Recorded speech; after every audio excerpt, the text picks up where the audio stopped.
தூத்துக்குடி மாவட்டம் திருச்செந்தூர் அருகே உள்ள உடன்குடி பெருமாள்புரம் கீழ்த்தெருவை காணாமல் போனதற்கான சான்று ஆவணங்கள் தன்னிடம் உள்ளதாக யூடியூபர் பிரபலம் ஜிபி முத்து தெரிவித்துள்ளார்.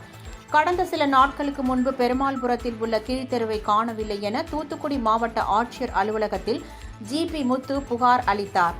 அப்போது கிராம மக்களை அவதூறாக பேசியதாக கூறப்படுகிறது. இதனால் முற்றுகை போராட்டத்தில் ஈடுபடுவதற்காக கிராம மக்கள் 50க்கும் மேற்பட்டோர் ஜிபி முத்து வீட்டின் முன்பு குவிந்தனர்.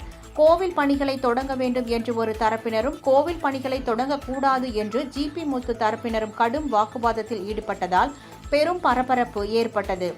இதுகுறித்து செய்தியாளர்களிடம் பேசிய ஜிபி முத்து பிரச்சனையை திசை திருப்புவதற்காக கோவில் தொடர்பான பிரச்சனையை எடுப்பதாகவும், கீழ்த்தெரு காணாமல் போனதற்கான உரிய சான்று ஆவணங்கள் தன்னிடம் உள்ளதாக தெரிவித்தார். இதுகுறித்து நீதிமன்றத்தில் வழக்கு தொடர்ந்துள்ளதாக தெரிவித்த ஜிபி முத்து, அதிகாரிகள் நடவடிக்கை எடுக்கவில்லை என்றால் குடும்பத்துடன் தீக்குளித்து தற்கொலை செய்து கொள்வேன் என கூறினார்.